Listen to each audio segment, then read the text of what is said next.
Acho que agradecer muito, Driele, por você estar aqui conosco. Essas são as atividades que integram os seminários, tanto do departamento como o programa de pós-graduação em política científica e tecnológica.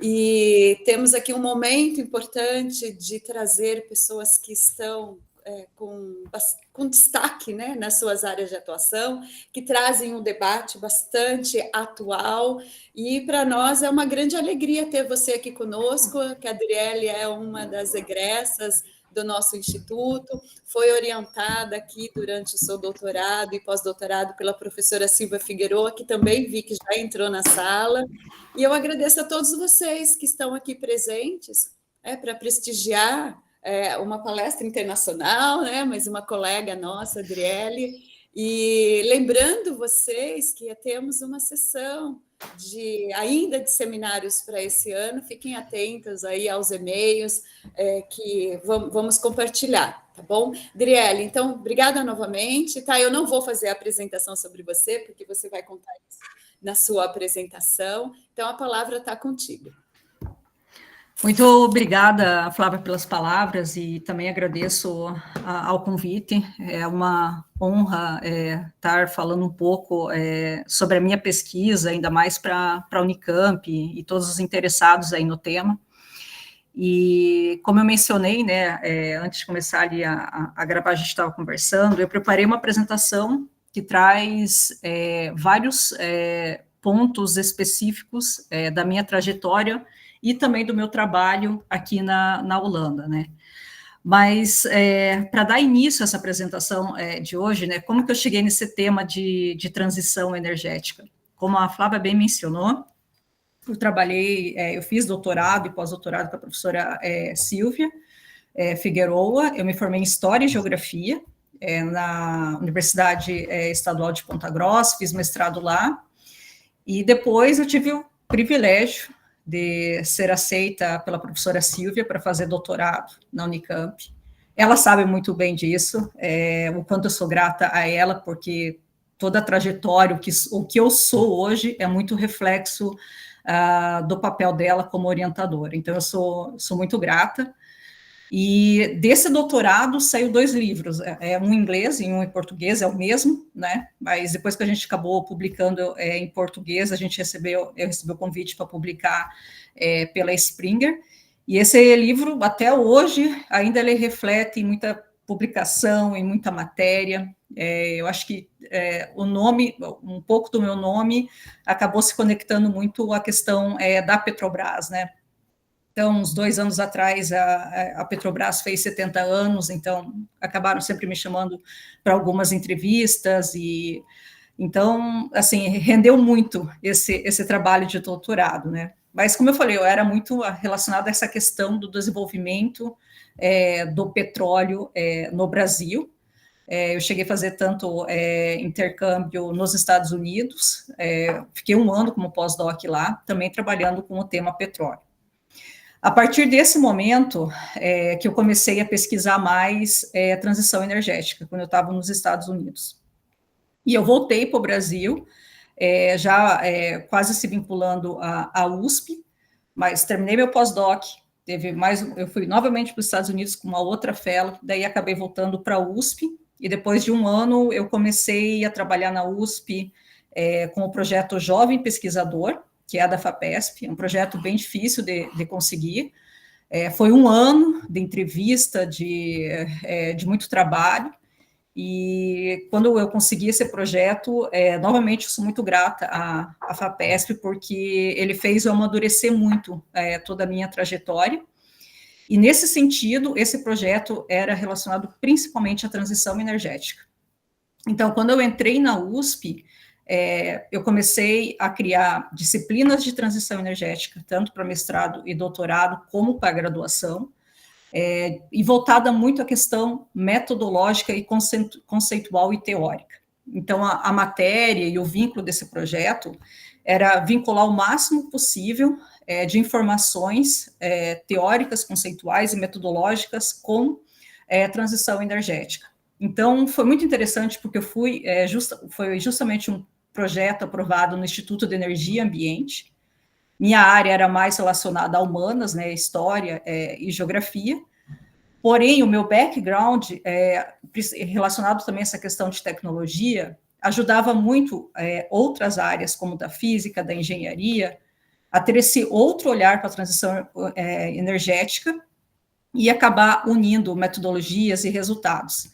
Então, geralmente na minha disciplina de transição energética, tinha em torno de 30, 40 alunos, que vinham principalmente querendo saber mais metodologias para aplicar os dados, para aplicar a pesquisa deles, né? Então, eu acabei, e ainda oriento mestrado e doutorado na USP, mas quando eu estava ainda na USP com o JP, eu tinha mais ou menos 25 alunos que estavam trabalhando num grupo muito grande sobre transição energética, que foi o livro que eu passei para a Flávia, que é Energy Transition in Brazil, né? Resultou, um dos resultados desse grupo de pesquisa. Mas justamente com essa questão da questão econômica, a questão de abertura de concurso no Brasil e tudo mais, aqui na Holanda, eles abriram uma posição que é de pesquisador com project manager, que era voltado justamente numa área prioritária, já vou falar um pouco mais sobre isso. E eu acabei aplicando, foi muito concorrido, teve 200 ou 300 candidatos para uma vaga mais sênior, e de surpresa acabei recebendo o convite para vir, e acabei aceitando. Em 2 meses eu acabei me mudando e já estou aqui 3 anos agora. Mas continuando sobre essa ideia, hoje a gente vai falar aqui um pouquinho sobre transição energética, né? Quando eu comecei esse tema, eu estudo transição há mais de 10 anos já, e quando eu comecei esse tema na USP, 5, 6 anos atrás, a gente ainda estava tentando entender o que era a transição energética, né? Estava começando o boom da transição energética. Já tinha muitos artigos, muitos livros, muita coisa publicada, pouca coisa ainda no Brasil sobre o tema, mas as pessoas estavam tentando entender esse boom do que seria a transição energética. Então, assim, de uma maneira bem geral, e eu gosto muito de salientar isso, que não é só saber o conceito de transição energética, que a gente vai falar um pouquinho aqui, mas é também entender como que a gente acelera esse processo. E a grande dificuldade está justamente nisso, né? Como que a gente faz com que essa transição ocorra de maneira rápida, por ter uma relação muito forte com a questão de mudanças climáticas, mas da mesma forma que tenha menos impacto possível. A maioria das transições, quando a gente fala transições grandes, né, são ali mais de 100 anos, né?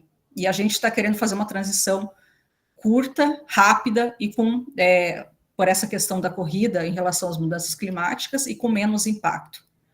Mas ainda a resposta à grande indagação que eu tenho pessoalmente não é só fazer essa transição, que eu acredito que tem que ser gradual, mas é como acelerar ela, né? E isso a gente está vendo que está sendo muito difícil, a gente pode observar isso muito com o hidrogênio.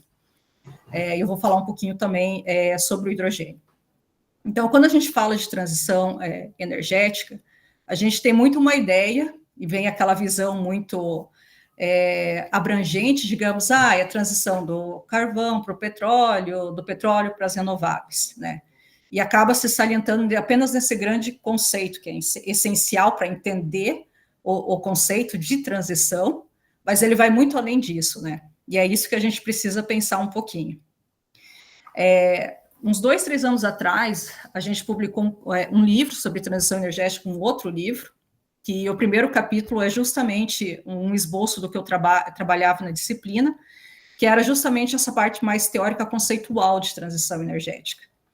Então, se a gente for ver a transição energética na história, ela demorou, né, como eu falei, décadas, vários séculos, muitas vezes, e como impulso, ela tinha muito mais a exploração e essa exploração e disponibilidade dos recursos naturais.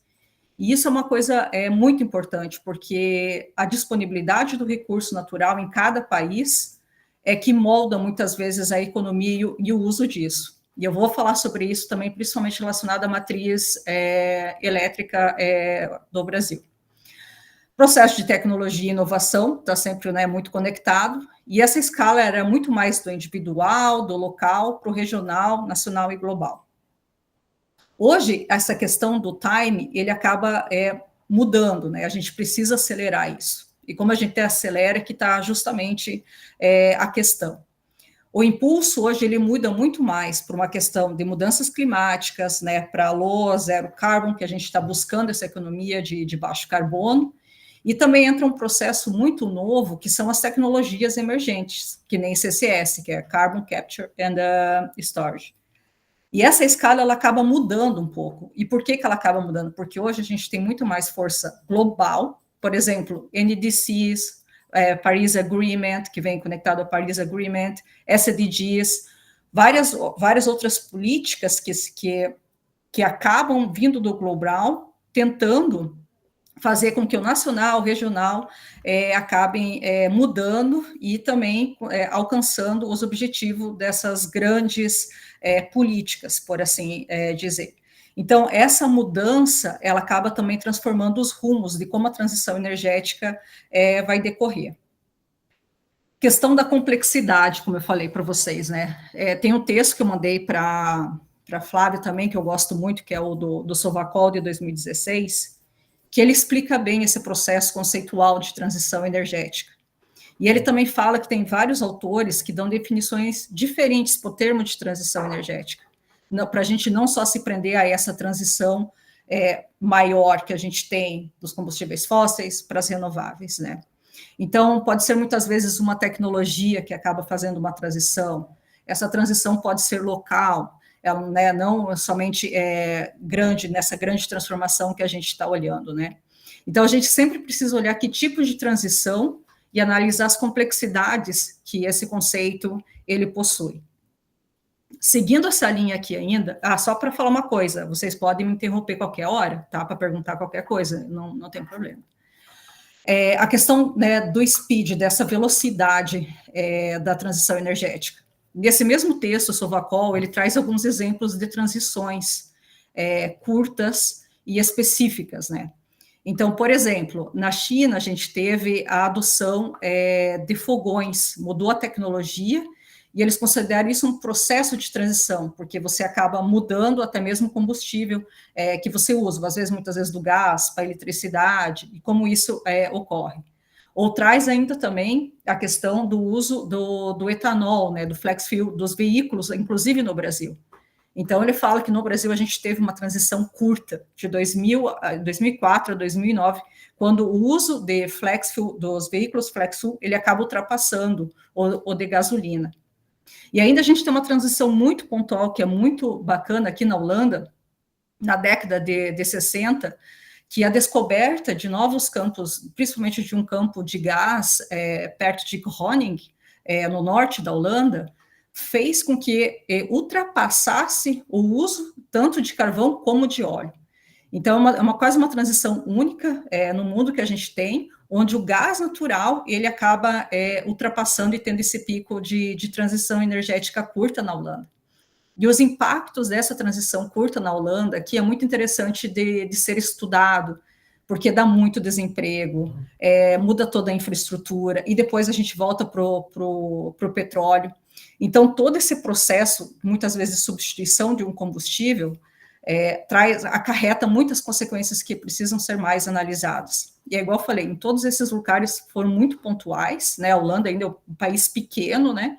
Mas que até hoje a gente vê reflexo na economia decorrente desse grande processo, desse processo rápido de transição que ocorreu. Indo para essa discussão ainda, eu só dando o panorama geral de transição para entrar aqui na discussão do meu trabalho, eu gosto muito de trazer essa imagem referente ao James Watt, porque quando está na época ali da Revolução Industrial, né, máquina a vapor, tem um longo período de patente pertencente ao James Watt, né? E esse período de patente, alguns artigos e alguns autores, não somente esse aqui, eles trazem que esse período de patente fez com que a Revolução Industrial não ocorresse tão rápida. E muitas vezes a gente esquece de aprender algumas lições na história, né? Porque a gente está passando a mesma coisa com o hidrogênio. A gente ainda tem esse reflexo, né, da transferência tecnológica muito grande para países em desenvolvimento. E hoje a concentração das patentes de hidrogênio está muito centrada nos Estados Unidos, Japão, poucos países da Europa, mas ainda a gente observa que há uma grande barreira para que países como África, Brasil, né, estejam desenvolvendo suas próprias tecnologias. Por exemplo, até mesmo tendo apoio, várias iniciativas, como do BNDES, para que se desenvolva a própria tecnologia no Brasil de hidrogênio, que esperava-se alcançar 25% no mínimo, hoje a gente só tem um alcance de 5%. Então, a gente observa ainda que falta esse estímulo de desenvolvimento tecnológico, e muito está referente a essa questão de patente.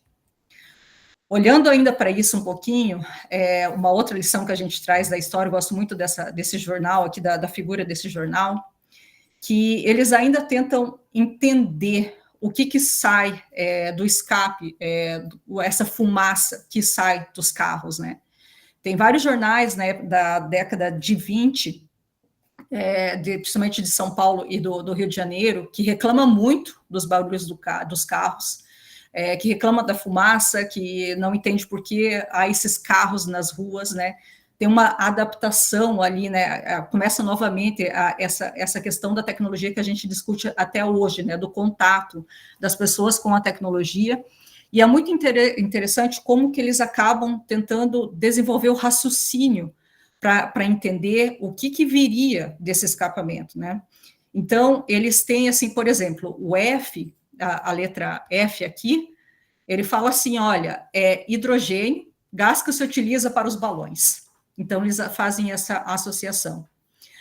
Eu com a professora Silvia Figueiredo, a gente publicou um artigo durante o meu pós-doc, que é chamado o Black Gold, que é justamente, né, o ouro negro, né, do petróleo, que tinha uma discussão mais durante um século ali, quase, para saber qual que era a origem do petróleo, né? Então, ainda desde que era químico, inorgânico, orgânico, e havia várias discussões a respeito da onde se extraía o petróleo.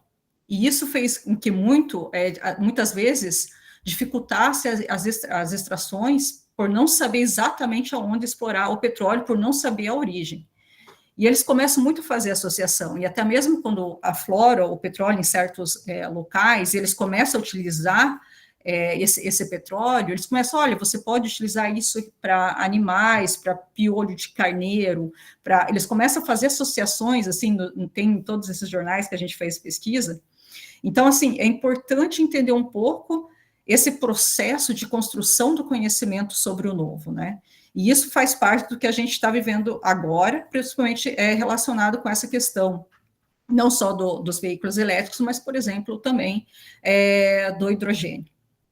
Então, ainda para se ter uma ideia, a gente também está discutindo hoje, no processo de transição energética, questões dos minerais críticos e estratégicos, né?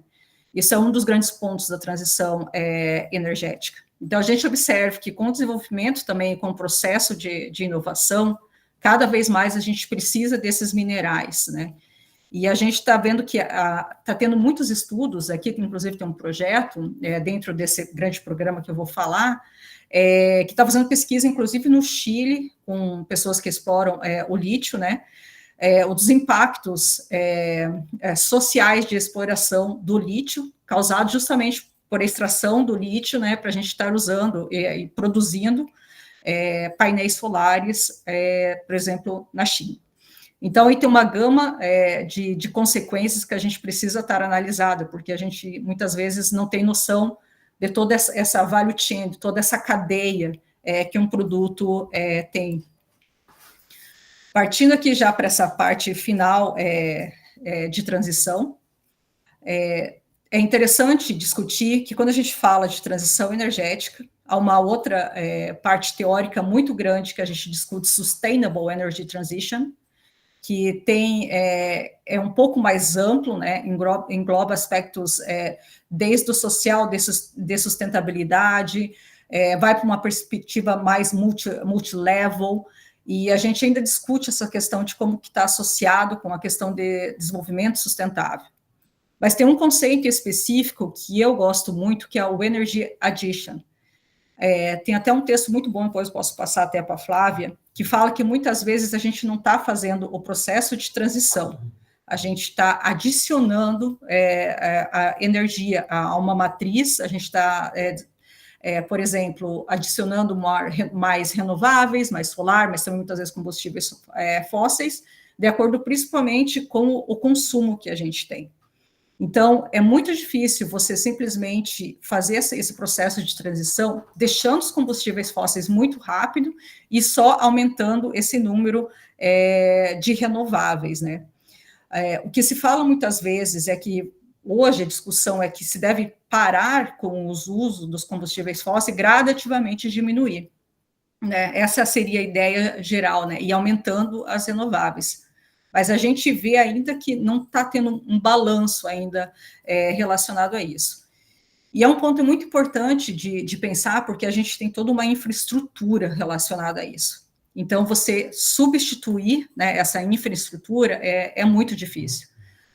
Por exemplo, aqui na Holanda, teve um boom, alguns anos atrás, de usar carro elétrico, né? Incentivo, subsídio, e muitas pessoas começaram a usar carros elétricos. E ficou muito centrado nesse processo de produção, compra, né, e incentivo do governo, mas faltou muito do aspecto de pensar um pouco esse processo de infraestrutura. Então, o que acontece até hoje aqui na Holanda, que é quase assim impossível você pegar um carro elétrico aqui em Amsterdã e até o sul da Holanda e conseguir reabastecer facilmente o carro. E também, né, ter uma parte da mecânica desses carros, né? Muitas vezes ocorre de você esperar algumas peças por meses. Nesse processo, o que aconteceu no último ano aqui na Holanda, né? Isso foi visto muito por concessionários que alugam carro. Todos os carros elétricos estavam parados e eles só estavam alugando carros que eram híbridos, né? Que tem também elétrico, mas com combustível fóssil ou só fóssil, apesar que está nesse processo de transição também para parar com os fósseis, então é mais o híbrido que está ficando, mas totalmente elétrico, assim, decaiu muito por conta de não ter esse processo de infraestrutura. Então, o que dificulta realmente esse processo de transição energética é que você tem uma infraestrutura aí de mais de 100 anos, né, de combustível fóssil, e é interessante mencionar que esse processo, no final ali do século XIX, se deu muito com o motor a combustão, e isso acabou revolucionando muito. Então, muitas vezes, vem uma tecnologia que ela revoluciona isso. O que eu tenho para falar em relação a esse processo de transição energética, e é um pouco da minha opinião, o que eu acredito, é que a gente precisa diversificar a matriz, né? A gente está falando, por exemplo, que a gente vai precisar de 12, tem, né, uma demanda aí, também uma prospecção de mais ou menos de 12% da matriz energética mundial com a utilização de hidrogênio. Mas, assim, eu acho que se chegar a 3%, 4% ali, a gente vai estar até numa demanda razoável, porque muitos projetos estão fechando as portas, aqui na Europa, já está acontecendo também na Austrália, por ter almejado lá um tanto de dinheiro, de recurso, para conseguir produzir hidrogênio, e essa demanda começar por questão de tecnologia, por questão de ainda estar tentando entender esse mercado de hidrogênio, precisando de mais e mais e mais dinheiro, e não conseguindo finalizar esses projetos. E também não havia uma cadeia ainda fechada, né? Quem são as pessoas interessadas em comprar esse hidrogênio? Mas esse ponto de comprar esse hidrogênio é a garantia de fornecer. Então, mas ainda está tendo, né, esse balanço que precisa ser, esse não balanço, né, que precisa ser analisado com mais calma. E a gente ainda tem o processo, né, de low carbon energy transition, que é mais essa redução gradativa de CO2, né, com o tempo, gradualmente. E, por fim, a gente fala já no termo de green transition, né, porque se posteriormente a gente conseguir realmente, aí espero-se até 2050 ter um processo de transição maior, provavelmente a gente vai começar a estudar como que a gente pode, né, ainda diminuir ainda mais esse processo dentro das green transitions, porque, por mais que a gente use renováveis para essa geração, ainda tem todo um processo por trás, como o ciclo de vida desses painéis, para montar turbinas, a quantidade de minerais, enfim, tem toda uma questão de paisagismo. Por exemplo, aqui na Holanda mesmo, eles estão contratando arquiteto, principalmente a parte rural, para ver como se encaixa tanto o painel solar como as turbinas eólicas nessas fazendas, digamos assim. E também ocorreu aqui que foi muito sério durante o Covid, que as pessoas começaram a trabalhar em casa, que ficavam próximas, as residências próximas a turbinas eólicas, a questão de sombra sim e sombra não, que é uma coisa que a gente nunca para pensar, né? Mas isso acabou incomodando muito as residências ao entorno, né? Porque as pessoas começaram a ficar mais em casa. Então, agora tem todo um processo de digital twins, tem os apps que eles utilizam para, antes mesmo de montar o projeto, ver todas essas consequências ao entorno. E um exemplo bom desse processo de adição, que eu gosto de colocar aqui, a gente publicou, eu e mais algumas alunas, em 2022, esse artigo, e ele reflete bem esse processo de adição, né? E a gente pode ver isso muito dentro desse processo da matriz elétrica brasileira, né? Tem uma discussão muito grande sobre a questão do gás natural ser a ponte para esse processo de transição. Ainda acredita-se nisso, né, por emitir menos CO2, se comparado com a questão do uso de petróleo ou carvão, e ainda a gente tem toda uma estrutura de termoelétrica, mas que vai além disso, oferece segurança energética. Então, esse é um outro termo que ele está muito conectado à transição energética. Na década de 80, quando a gente teve a crise do petróleo, esse termo ele acaba surgindo, segurança energética, né? Porque a gente se viu dependente de muito país, se viu dependente de petróleo. E já mais ali para os anos 2000 que a gente começa a discutir transição energética e segurança energética, ele acaba sendo atrelado ao grande conceito de transição energética. Então, hoje ainda é muito difícil você oferecer segurança energética para você fazer esse trabalho de transição. As renováveis ainda tem a questão da intermitência. A gente está com vários projetos no mundo para desenvolvimento de baterias, mas ainda não é suficiente. Então, esse é um gargalo que a gente tem nesse processo de renováveis. O hidrogênio ele chega como uma salvação para isso, mas é toda uma questão muito cara, né? A gente desenvolveu, eu como uma aluna de doutorado minha, a gente desenvolveu um artigo que foi publicado no mestrado dela, que a gente calculou a produção de hidrogênio por meio, pegamos dois dados de duas fazendas grandes, as maiores fazendas de solar e eólica do Brasil, e com o restante da energia dessas fazendas, a gente fala farms, né, dessas grandes plantas, né, a gente tentou transformar em hidrogênio para o setor elétrico, estocar, né, e depois transformar em energia novamente. E a gente fez todo o cálculo dessa produção e uso do hidrogênio, e depois para voltar para o sistema elétrico brasileiro, e a gente falou, olha, é tão caro, que vale a pena ou exportar, ou usar, talvez em carros, não sei, mas se torna quase inviável fazer esse processo para, assim, né, no caso específico, para ter nesse processo de intermitência, você ainda utilizar o restante dessa energia, né? Então, assim, é muito complexo todo esse processo. A gente também realizou um outro artigo muito legal, com uma outra aluna também, que a gente a gente calculou o armazenamento de hidrogênio em poços depletados offshore. A gente calculou tanto para CO2 num artigo, como a gente também publicou para hidrogênio. E a quantidade de armazenamento de hidrogênio, você gerando eólica offshore, produzindo hidrogênio e estocando isso em poços depletados, a gente conseguiria abastecer por anos essa parte do Brasil em sentido de eletricidade só com esse armazenamento de hidrogênio. Mas todo o processo, caríssimo.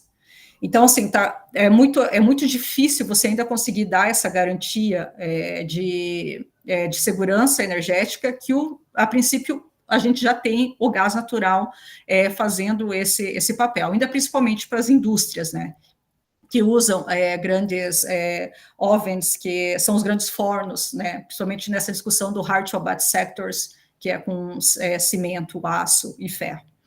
Então, a gente observa aqui no Brasil, especificamente, nesse gráfico aqui, que a gente está vendo, né, que a gente tem a participação maior por hidrelétricas. O Brasil tem muito orgulho, é muito legal a gente ter uma matriz elétrica, entre aspas, limpa, né? Mas eu falo também que o Brasil teve muita sorte em todo esse processo, né? A gente descobriu petróleo no Brasil muito tarde. Todo o processo de tecnologia voltada para a questão de combustíveis fósseis foi mais tarde. A gente tem a Petrobras só ali na década de 50, que vem o SEMPS, vem todo o desenvolvimento. E uma das soluções dessas alternativas, que era barata, que já tinha tecnologia, era justamente as hidrelétricas, né? Então, o Brasil abre caminho nesse processo, constitui a matriz elétrica baseada em hidrelétrica, o que dá o exemplo do que eu mencionei acima, sobre a disponibilidade do recurso natural em cada país, né? E hoje a gente observa que tem uma entrada de outras renováveis, principalmente a partir de 2002, com o Proinfa ali, né, solar e eólica, mas a gente ainda observa que está tendo um crescimento muito grande dos combustíveis fósseis, né, de gás natural, né, e espera-se, isso é o dado ainda de 2020, quando a gente fechou o artigo, mas espera-se para os próximos anos talvez isso reflita um pouco mais diferente. Mas eu trouxe um outro exemplo aqui, que quando a gente estudou alguns países da América Latina, a matriz elétrica de alguns países, a Venezuela foi um caso muito peculiar, que é esse segundo gráfico aqui. O grande abastecimento elétrico da Venezuela é por meio de uma hidrelétrica só. Eu acho que tem uma ou duas termoelétricas, mas o grande abastecimento é essa hidrelétrica. Porém, começou a oscilar muito esse uso das hidrelétricas com os combustíveis fósseis, mas ao mesmo tempo começou a diminuir, como vocês podem ver aqui muito no gráfico. O ano de 2019 diminui muito o consumo, tanto de hidrelétrica como de combustíveis fósseis. E a Venezuela tem toda uma discussão política centrada, inclusive de exportação de petróleo, não uso interno do petróleo. E muitas pessoas estavam indagando como que eles conseguiram, porque isso também impacta em metas, né, que eles estavam, assim, no caso, diminuindo as emissões de CO2 nesse país, nessa matriz elétrica em específico, e diminuindo o consumo. E numa pesquisa que a gente fez mais a fundo, estava muito relacionado a períodos em que eles desligavam a luz, tipo, por 1 hora, 2 horas, e as pessoas ficavam sem acesso à energia. Então, isso fez com que eles diminuíssem o uso da eletricidade, mas, ao mesmo tempo, entrava em confronto de ter acesso, de ter disponibilidade de energia a todos, né? Mas, ao mesmo tempo, eles estavam tentando chegar nessa meta de redução do CO2. Então, assim, era diminuir custos, né, e outras coisas por trás, não era só relacionado a CO2. Mas, então, a gente vê aí algumas barreiras, né, relacionadas a esse processo de transição energética. Indo um pouquinho agora, a gente vai falar um pouco sobre SDGs, que é o projeto que eu estou trabalhando aqui. A gente tem 17 SDGs, 169 targets e 232 indicadores. Por que trabalhar com esse tema? É muito complexo. Por quê? Por todas essas targets, por todos esses indicadores, pela falta de dado, por ser uma coisa que é difícil você medir, né? Muitas vezes as pessoas colocam, eu colaboro com SDG 7, que é a energia, com 1, que é no poverty, que é a questão da pobreza. Mas muitas vezes, se você for olhar as targets, ainda falta essa conexão com as targets, e mais do que isso, só você mencionar, não necessariamente você está, de alguma forma, impactando esse SDGs. Ainda mais o papel que os países têm em fazer com que isso modifique, né? E ainda mais trabalhar com esses números, tabular esses números e colocar esses números juntos, né? Então, aí tem uma complexidade por trás desses SDGs. E diferente do Paris Agreement, que as NDCs, que a gente vê um acordo entre esses países, os SDGs é mais uma coisa ampla, em que os países tentam, de alguma forma, ainda responder. Num evento que eu fui esses tempos, a gente estava discutindo justamente que, por não ser uma política, por não ter uma obrigatoriedade, não ser mandatório, ainda há uma dificuldade muito grande de ainda você seguir os SDGs e ter essa aceitação. Como eu falei, assim, a gente contribui com isso, e fica uma coisa muito, muito vaga. Tanto que hoje se discute se a gente vai continuar com os mesmos SDGs. Eu vou já mostrar alguns slides que a gente está longe de alcançar eles, né? Saiu vários relatórios já falando isso. Por exemplo, até durante o Covid, a gente teve retrocesso. E em alguns países foi muito interessante, até inclusive no Brasil, que eles pensaram nisso de uma maneira que não houve retrocesso, justamente porque o sul do Brasil estava usando mais madeira em fogões a lenhas, e isso fez com que diminuísse o uso de eletricidade e outros impactos econômicos, e fez com que a gente aumentasse ali a questão da energia, do acesso à energia e tudo mais. Mas, ao mesmo tempo, isso não é, de certa forma, um alcance para os SDGs, mas sim uma forma de falar, olha, a gente não está oferecendo acesso à energia porque a energia está muito cara, a gente está utilizando outros meios, né? E ainda que madeira até polui mais. Mas indo nessa direção ainda, toda essa questão dos SDGs, eles estão falando que para 2030, talvez eles vão selecionar outros SDGs, talvez aumentar esse número, vão selecionar targets específicas como prioridades, ou alguns SDGs mais específicos. Então, por exemplo, um que está na lista desse processo de transformação está muito relacionado à questão de energia e de sustentabilidade, focado muito em indústria, né? Então, a gente vê que tem um processo, eles estão olhando para onde vai agora, para onde como a gente vai continuar avaliando isso para 2030. Então, focando um pouco nisso, para vocês terem olhado, esse relatório é de 2023, mas o que saiu de 2025 ainda é mais pessimista ainda que esse. Então, você observa que somente 18% desses SDGs a gente alcançou, 67% não foi limitado ou não teve progresso, e ainda a gente teve alguns, né, que a gente regrediu, né? Então, assim, realmente a gente precisa reestruturar todo esse pensamento relacionado aos objetivos do desenvolvimento sustentável. O Brasil, ele se encontra até numa posição ok, né? O 7 salva muito o Brasil, que é justamente a questão de acesso à energia, apesar que a gente tem uma discussão muito grande em relação aos sistemas isolados, né? Foi muito interessante que a gente publicou um outro artigo também, em que a gente analisou o uso de diesel em sistema isolado, a maioria é por diesel no Brasil, e a gente fez a substituição do diesel por gás natural em 2 grandes termoelétricas na Amazônia, e isso demonstrou nos cálculos que a gente fez que reduziria muito a emissão de CO2 local, por conta do uso da substituição do diesel por gás natural. Mas daí entra toda a discussão, né? Gás natural, Amazônia, né? Mas, ao mesmo tempo, a gente fala, olha, é difícil você usar solar e eólica por causa da condição da floresta e tudo mais, há várias questões sobre isso, questão técnica, e o gás natural pode dar segurança energética. Então, a gente sempre está tentando encontrar soluções, mas que dificilmente, né, acabam sendo sempre as melhores, de acordo com o ponto de vista de cada um.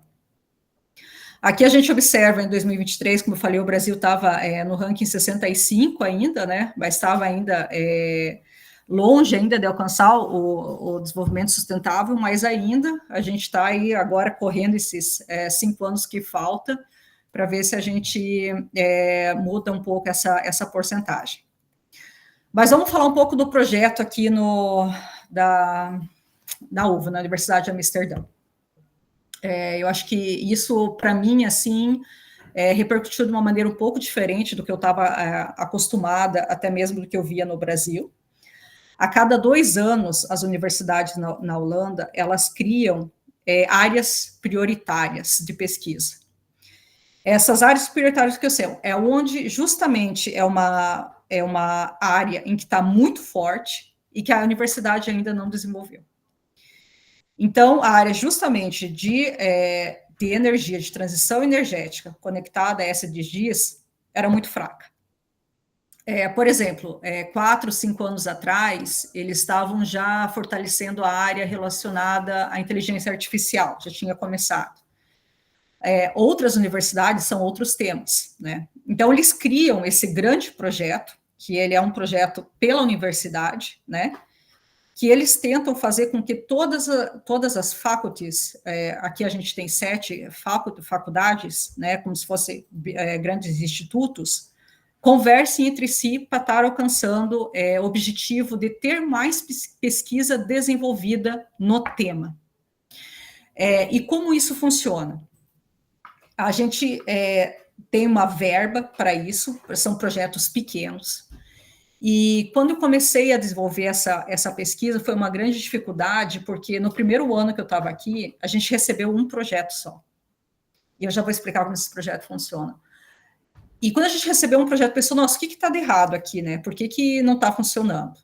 E foi assim, fazer meio que um trabalho assim de telemarketing, de bater na porta, de vender mesmo, para a gente conseguir hoje ter 24 projetos em 2 anos. O que acontece? A gente oferece 45 mil euros para cada projeto, para trabalhar 2 professores de diferentes faculties. Pode fazer o que quiser com esse dinheiro, pode ir para evento, pode contratar temporário, um doutorado, um mestrado, um pós-doc por 3, 4 meses, enfim, você pode utilizar para o que você quiser esse dinheiro dentro da parte da pesquisa, e numa proposta junto, vocês precisam desenvolver essa colaboração. Então, o que acontecia? Não estava havendo entrosamento entre as faculdades, porque as pessoas não sabiam como trabalhar. Daí que entrou um pouco o meu papel de entender todo esse processo de transição energética. Por exemplo, tinha um professor da faculdade de Química, de Ciências, da Faculdade de Ciências, na área de Química, que estava desenvolvendo uma nova tecnologia para green hydrogen. E ele ficava lá no laboratório dele trabalhando essa tecnologia. Eu falava, olha, vamos mandar um projeto pro Enlens, né? Ah, mas para quê? Como que conecta com transição? Por exemplo, eu ia lá no departamento de economia ou de política social, achava alguém que trabalhava com inovação, com o processo de divulgação científica ou um mercado, e falava, olha, eu preciso ver se essa tecnologia ela tem mercado, como que ela vai entrar no mercado. Conectava os dois, e vai muito assim de ver se os santos batem também dos professores, assim, acho que vai dar match, jeito de trabalhar. E daí falou, vamos desenvolver uma pesquisa junto aqui para ver se essa tecnologia tem mercado. E aí começou a desenvolver o projeto junto. Então era muito assim, de trazer temas em conjunto e desenvolver, que era muito trabalhoso, mas ao mesmo tempo precisava dar esse primeiro passo. Então, um outro exemplo, tinha uma professora que trabalhava com estocagem de CO2, né? E eu falei, tá, mas você precisa saber análise técnico-econômica dessa estocagem. Não adianta só você ver que é viável você estocar isso. Quanto que vai custar? Como que vai funcionar isso? Ela também era do departamento de ciências, eu fui para o departamento de economia, peguei um professor que fazia análise técnico-econômica, os dois trabalhando junto, agora para ver se esse tipo de estocagem ele é viável economicamente. Então, a gente acabou trazendo e fortalecendo essa parte de transição energética dentro da universidade, porque eles acabaram trabalhando com temas em comum de transição energética de uma maneira mais forte. Então, hoje, só no Enlens, a gente tem quase 60 pesquisadores trabalhando com transição energética e desenvolvimento sustentável, né? A gente tem 24 projetos. Em relação ao segundo para o terceiro report, né, a gente está indo para agora em setembro, a gente fechou 3 anos de Enlens. A gente conseguiu direcionar todos os SDGs, né? A gente está com 6 faculdades envolvidas, inclusive de medicina, só a de dentista, de odonto, que a gente não conseguiu envolver ainda. E a gente também conta com pesquisadores internacionais dentro desse grande projeto. Aqui são em números, a gente vê que realmente a maioria dos projetos é focado no SDG 7, justamente por causa dessa, que é o de energia, né? O 15, que é relacionado à questão de mudança, o 13, que é relacionado à questão de mudança climática, né? O 9 com infraestrutura, mas também todos os projetos, de alguma forma, ou trabalham com desigualdade, questão de gênero, questão de pobreza energética, né? Todo nesse combo. Olhando para isso, né? Como que funciona esse grande projeto? A gente tem, desde o desenvolvimento de novas metodologias, que parte é o trabalho que eu também faço aqui. A gente tem vídeos das pessoas, dos professores falando como que está o desenvolvimento dos projetos, qual Go colabora. A gente tem website, a gente tem newsletter, a gente tem report. E a gente também, esse ano, a gente deu o primeiro curso chamado Future of Energy, né, que foi um curso para bacharelado, com 10 pessoas dando curso, né? 10 pessoas que trabalham dentro do Enlens, falando sobre esse processo. Então, o professor Bob, que é o meu chefe aqui, ele deu a primeira aula inaugural, geral, eu dei a segunda sobre transição energética, e foi vários temas sobre lei na transição energética, sobre pobreza na transição energética, foram diferentes temas relacionados a todos esses projetos. Para vocês terem ideia, hoje a gente tem 24 projetos, esses são os projetos, né? Então, vai desde pesquisa, como eu mencionei, da questão de análise, teve até visita de campo no Chile, para ver essa questão do lítio. A gente tem projeto de desenvolvimento de hidrogênio na África, tem 2 na África, um relacionado também a minerais críticos e finanças climáticas, né? Tem questão de infraestrutura, questão de portos, percepção social, vários temas relacionados à transição energética, à biomassa, né, a questão de SAF, né, que é o combustível de aviação relacionado aqui ao aeroporto de Amsterdã. Então, a gente está todo encaminhando para essa discussão enorme de transição energética aqui dentro da universidade, mostrando o que a universidade está fazendo, porque agora é possível ver todo esse trabalho sobre transição desenvolvido aqui dentro. Partindo dessa análise agora, eu vou falar um pouco justamente sobre essa questão de desenvolvimento de novas metodologias, né? Quando eu cheguei aqui, na matéria que eu dava na USP, ela era muito relacionada a conceitual, teórica e metodológica. Então, eu tinha um conhecimento sobre métodos e metodologias muito amplos, né? Que dava para você empregar de maneiras muito, muito diferentes. Isso era uma das coisas que essa matéria funcionou muito bem na USP, que vinha tanta gente participar, porque a gente trabalhava desde, sei lá, do mais simples de SWOT análise até Socio-Technical System, Multilevel, ou modelagem, ou cenário. Então, a gente mostrava esse amplo meios de trabalhar com transição energética. E aqui eu comecei a pensar um pouco sobre como desenvolver uma nova metodologia relacionada a essa parte também conceitual. E ainda mais com essa dificuldade que a gente tem em trabalhar um pouco com essa questão dos SDGs. Então, primeiramente, quando você trabalha com SDGs, por ter 169 targets e 232 indicadores, a parte de review, de literature review, é uma das partes que mais se encaixa para você fazer esse tipo de análise. Alguns métodos usam correlação, análise de sensibilidade, mas por ser tantas targets, fica difícil você conseguir fazer uma avaliação para cada target. Então, o grande objetivo desse artigo foi justamente criar uma metodologia que a gente chamou de Value Chain Assessment, a avaliação de cadeia de valor, porque a gente estava muito querendo olhar, que foi um dos primeiros slides que eu falei para vocês de minerais, que a gente às vezes não observa o todo da cadeia, todo esse olhar da cadeia. E eu via muitos artigos relacionados, por exemplo, ao hidrogênio, nesse caso, que estava muito relacionado só à produção, e caía na mesma discussão, né, sobre, por exemplo, os carros elétricos, que eu mencionei aqui, e muito artigo técnico econômico, que, querendo ou não, é o que se valoriza. Eu quero dado, quero ver se vai ser viável fazer ou não, né? Então, 90% da discussão estava em artigo econômico, né? E a gente pegou, meu coautor, a gente dividiu essa metodologia em 5 steps, e a gente aplicou isso para Green Hydrogen. Interessante, o desenvolvimento dessa metodologia, ele é inicial, ele é super simples, complexo um pouquinho de análise, de aplicar, mas, ao mesmo tempo, ele já deu alguns passos adiante. 3 alunos meus, um de mestrado, acabou um artigo agora sobre aplicado essa mesma metodologia para BECOS, e acabou dando mais steps para essa metodologia. Uma outra aluna minha aplicou essa metodologia para CCS, que agora o artigo está em Media Review, e EOR, que é Enhanced Oil Recovery. E também uma outra aluna minha está aplicando isso aqui agora para Green Ammonia, dando vários outros steps.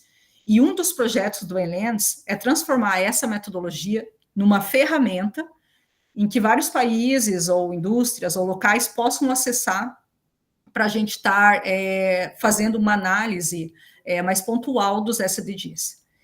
E vem uma outra crítica, que isso faz parte do segundo exemplo que eu vou dar daqui para frente, na segunda parte da metodológica de outro artigo que eu ainda estou fazendo, que é uma crítica que vem justamente que a gente fala muito quantos SDGs a gente vai ajudar no desenvolvimento, no progresso, mas a gente nunca fala os trade-offs, né, o quanto que isso impacta negativamente.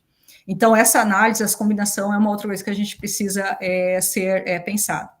Então, primeiramente, dividir um dos grandes pontos dessa metodologia é você dividir a cadeia de valor em segmentos, né? Por exemplo, a de BECOS teve 5 ou 6, essa aqui teve 3, e a definição de cada segmento tem que ser muito clara, né? Porque senão você dá viés para abrir cada vez mais a tua pesquisa. Então, nesse primeiro step da metodologia, eu ainda não tinha ChatGPT, não que a gente, né, tenta, mas ajuda muito a pesquisa ainda.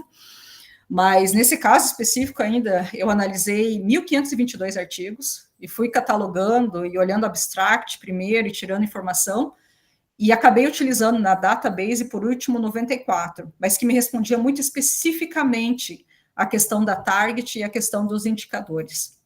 Então, eu procurava muito para cada SDGs, por exemplo, o 7, a gente tem 5 targets aqui, eu sublinhava todas em vermelho as palavras-chave e ia procurando em cada artigo essa correlação. Então, eu fiz isso para os 17 SDGs, para 169 targets, para 3 segmentos, né?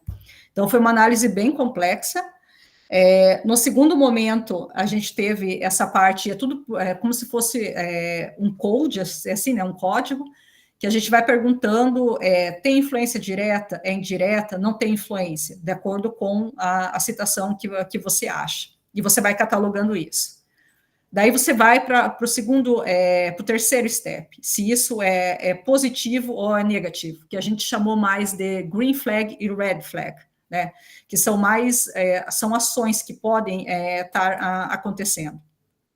Por fim, a gente fechou essa figura aqui, que a gente poderia estar impactando 61 targets, né, e se a gente for ver em toda a cadeia, são 149, divididas em 3 segmentos, e a gente começou a analisar quais são os impactos de cada tipo dessa cadeia, em geral, na cadeia de hidrogênio verde.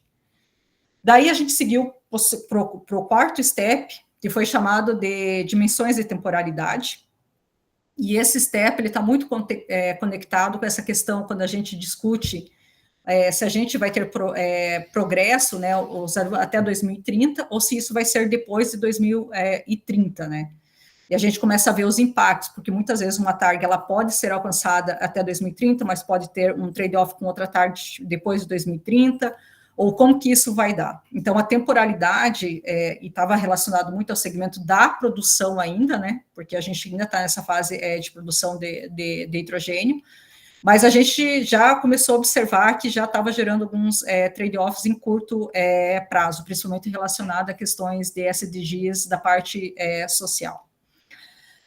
Principalmente relacionado que os países em desenvolvimento, como a África, por exemplo, que estariam, no caso, produzindo hidrogênio.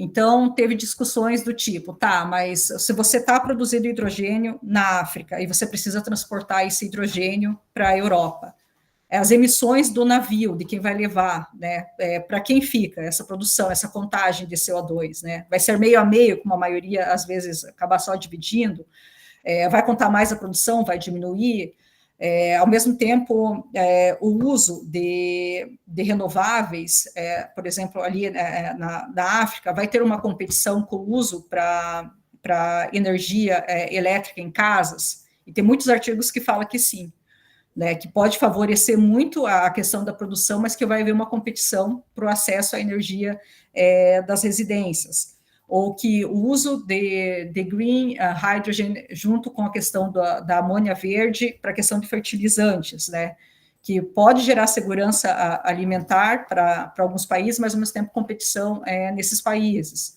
Então começou a dar um monte de trade-off dentro dessa cadeia que a gente precisava ser analisado. No final das contas, esses SDGs, eles servem mais como uma framework para a gente entender, de uma maneira geral, todos os impactos que podem acontecer relacionados à transição energética. E o último step dessa metodologia, a gente chamou de reciprocal interdependence. Nesse caso, nesse caso específico, a gente tentou observar se apenas um segmento alcançava o SDGs, ou se precisava 2 ou 3 segmentos, ou toda a cadeia nesse caso, né, para ter o alcance do SDGs. E isso foi muito olhando para a questão local de análise. Daí o resultado foi, para essa primeira parte aqui, que a gente observa, que é a questão da temporalidade, né, a gente observa que os efeitos positivos são a curto prazo, mas que os negativos a longo prazo são maiores, né? Então, acho que esse foi um dos principais resultados, que aparentemente poderia contribuir para os SDGs, mas com o avanço da tecnologia e a cadeia toda, isso poderia acabar prejudicando, né? Um exemplo específico disso é a questão não só das relações internacionais, mas, por exemplo, a longo prazo, da questão do uso da água, né? Hoje já tem algumas tecnologias um pouco diferentes, mas quando eu fiz esse estudo, era muito nítido a discussão de que você precisa de uma água muito pura para a produção do hidrogênio, né? Então, se discutiu o processo de dessalinização para uso, né, da água do mar, para esse processo de produção do hidrogênio, mas que ainda estava caminhando e que isso poderia, sim, gerar uma competição muito grande pelo uso da água. E aqui, por fim, a gente teve esse processo de interdependência focado em algumas targets que precisariam, pelo menos, ter 2 ou 3 segmentos da cadeia conectado para ter o alcance maior da target em específico, né? Então, a gente vê que muita questão do 9, que é justamente de infraestrutura, é um que mais carece nesse processo de transição. Conectado também com o 12, que é justamente o de produção e consumo, né? Então, a gente observou esse gap aí na literatura, a gente não via essa discussão ainda, né? E a gente acabou trazendo a necessidade de olhar para essa desfragmentação da cadeia de hidrogênio, né? Olhando só para isso, a gente montou uma database enorme, né, com várias referências, justificativa, se era red flag, green flag, direto, indireto. A gente fez especificamente um code para a questão de interdependência, 0101, né, simples, mas para cada target, fazendo essa análise. E daí, por fim, a gente montou uma framework estratégica, né, que a gente olhou, olha, cada segmento, ele impacta diferentemente subtópicos desses SDGs, e quais subtópicos você precisa ter mais atenção nesse processo. Por fim, né, a gente vê que a concentração relacionada ao green hydrogen ainda pertence à questão do 6 da água, né, como eu mencionei, o 7 energia, 9 infraestrutura e 12 energia e consumo. A gente possui muitos pontos positivos, mas como eu falei, sempre a gente tem que balançar. Por exemplo, a gente pode ter o aumento de uso de renováveis, mas ao mesmo tempo que entra o aumento do uso das renováveis é justamente para essa fabricação do hidrogênio, né? Então, a gente vê aí como que vai ser esse uso, principalmente em residências, e também há um aumento muito grande nesse processo, que pode ser um negativo, um ponto positivo, negativo, que muitas vezes pode também aumentar o preço da energia, que é um outro ponto da segunda metodologia aqui que eu vou mostrar já adiante. Por fim, aqui a gente fala dessa complexidade, né, dos SDGs, mas a gente também traz essa metodologia para a gente entender um pouco esse processo, e a gente está sendo muito crítico em olhar para a transição energética desde o nível econômico, social e ambiental, mas também dar olhada para quando se trata de transição energética, focado muitas vezes em setor industrial, por exemplo, novas tecnologias, tecnologias emergentes, olhar para essa questão da cadeia também como um todo, né? Claro que cada vez que você aprofunda um segmento, você tem mais informações, é necessário também, mas também ter esse olhar geral sobre a cadeia, como esse encadeamento se dá, é um dos pontos principais de discussão desse artigo. E a gente estava muito, assim, entusiasmado com a ideia do Green Hydrogen, e a gente falou assim, olha, a gente está olhando para esse Green Hydrogen como uma nova commodity, né, que pode surgir como uma nova commodity. Então, a gente está tendo uma oportunidade única de talvez fazer uma transição nova, que pode ser diferencial, né? Que a gente pode, e veio muitas promessas de quando surgiu essa discussão sobre o hidrogênio, vamos levar cursos para países em desenvolvimento, treinar pessoas, vamos dar tecnologias, e a gente observa que isso está meio trancado, assim, que igual com patente, como as coisas estão acontecendo, a questão de precisar cada vez mais de dinheiro, a questão de minerais estratégicos, principalmente para a fabricação de tecnologias de hidrogênio, e isso está muito relacionado com a gente tem 2 minerais críticos, muito específicos para a produção da tecnologia de hidrogênio, né, para o processo de eletrólise. Então, isso faz com que você olhe para lugares específicos onde tem esse mineral para a produção dessa tecnologia. Então, o olhar dessa cadeia é muito importante para a gente entender todo esse processo, né? E esse aqui foi o artigo que eu publiquei, né, que traz todo esse material, toda essa metodologia. Se vocês tiverem interesse, está publicado na Discover Sustainability, né, na Spring Nature. Então, fique à vontade para dar uma lida lá, se interessar. E alinhando aqui a segunda parte dessa discussão, a gente estava debatendo como que a gente poderia trazer um pouco do mercado de carbono, né? Mas não só sobre o mercado de carbono. Quando eu estava realizando ainda essa pesquisa sobre hidrogênio e toda essa nova metodologia para a cadeia de valor, o que estava me incomodando muito é que eu senti uma falta de alinhamento entre Paris Agreement, SDGs, carbon mechanisms, ao mesmo novas tecnologias, e ao mesmo tempo um desencontro, ou às vezes, muitas vezes, o mesmo tipo de financiamento para a mesma coisa em diferentes lugares, sabe? E eu falava assim, nossa, mas parece que falta uma conexão. Claro, o mundo gira de alguma forma desse modo, mas o que a gente ainda propõe é que todas essas ações, essas políticas que a gente faz, elas precisam estar mais enraizadas, mais conectadas, né? E isso é o exemplo da cadeia de valor, né? Se a gente não entende todo o processo dessa cadeia de valor, o impacto que você tem lá, desde quando você extrai o mineral até o uso, ou, por exemplo, depois o que você faz com o painel solar, ou de onde vem esse painel, todo esse processo, essa cadeia, essa logística é interessante você entender, E se você for olhar para o SDGs, olhando para a cadeia de valor, você pode ter impactos positivos para trade-offs ou sinergias nesse processo inicial, mas no final você vai ter outros. Então, não é que colabora, talvez no montante para o SDG 13, pode ser na totalidade, mas ainda assim você precisa ter isso muito claro e também ver como que você pode alinhar isso melhor.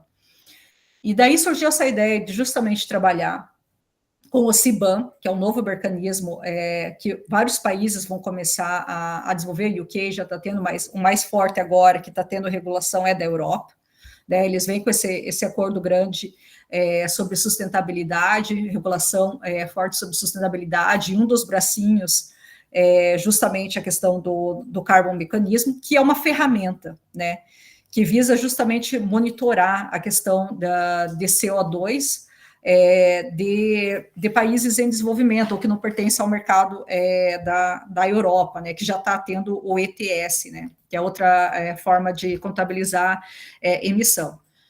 Mas eles já estão uns 2, 3 anos tentando fazer com que isso funcione, e cada vez aparecem mais coisas. Por exemplo, a questão de taxonomia de cada país, a questão que muitas tecnologias ainda você não tem ideia de quanto de CO2 pode emitir, a questão de cada um usar, muitas vezes, uma métrica diferente de cada país. Então, assim, você não está tendo um acordo, é muito difícil você fazer esse equilíbrio.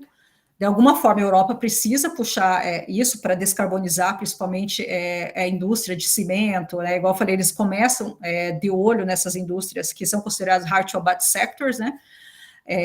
Então, assim, o que está acontecendo aqui? Ao mesmo tempo que o CBAM vem com essa força, essas indústrias podem ir para países com matriz renovável, que nem Brasil, por exemplo, né? Mas ao mesmo tempo que vai para o Brasil, o Brasil ainda tem esse ponto mais positivo, que é relacionado à questão da matriz elétrica, mas ainda pode haver uma competição pelo uso desse tipo de energia.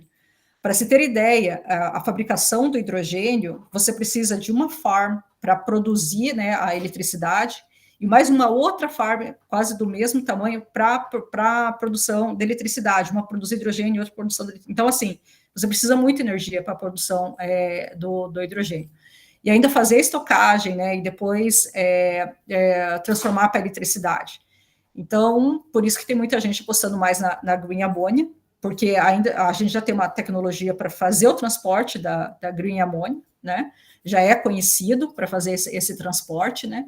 Então, assim, essas discussões que a gente está tendo hoje, que acabam vendo, assim, como que a gente pode alinhar melhor.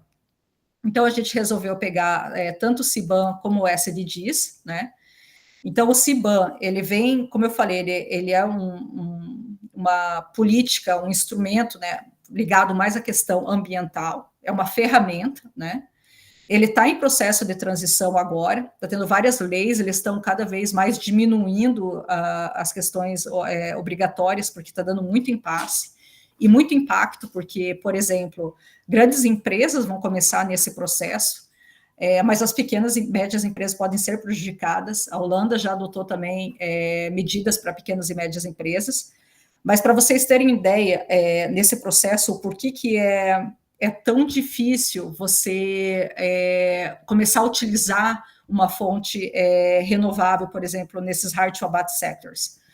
Vou dar como um exemplo, a gente tem uma indústria de aço, né? E a gente precisa, a grande questão está em substituir justamente os altos fornos, né, por outro tipo de tecnologia que não seja o gás natural. Então, a gente quer utilizar o hidrogênio. Só essa parte de infraestrutura, de construção, de modificação, hoje, sim, eles discutem que tem um tempo mais ou menos de 2 anos para fazer esse processo. Então, assim, e ainda você tem que ter ou um hub próximo, ou você tem que ter, por exemplo, o que fala hoje é mais descentralizado, você ter processos de 2 farms, né, para fazer o hidrogênio perto e mandar para esse hub, né, não só para uma indústria, para diminuir a questão do custo. Então, não é só fazer essa substituição, é sempre o que eu estou falando, ela tem um tempo para isso, e ao mesmo tempo a parte econômica demanda, eu não posso parar minha empresa 2 anos para fazer substituição, então vou fazer uma nova. tem todo esse processo que a gente precisa analisar, né?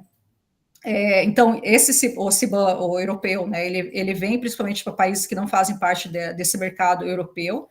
Ele faz parte tanto do Paris Agreement como o Fit for 55, que é justamente a questão do grande plano deles de descarbonização e sustentabilidade. E, por fim, a gente fala, né, que ainda o que diferencia a questão do CBAM, por mais que ele ainda é muito complexo, ele ainda está tentando ser entendido, né, ele tem uma influência global direta. E é por isso que a gente pegou ele como sujeito desse artigo. E, por outro lado, a gente traz os SDGs, a framework dos SDGs, porque a gente fala, olha, já que vai ser uma ferramenta, se esse mercado de carbono realmente vingar, né, a gente não está falando de mercado voluntário de carbono, que já tem algumas ações e tudo mais, se realmente vingar, né, por que a gente não pode ampliar isso, né?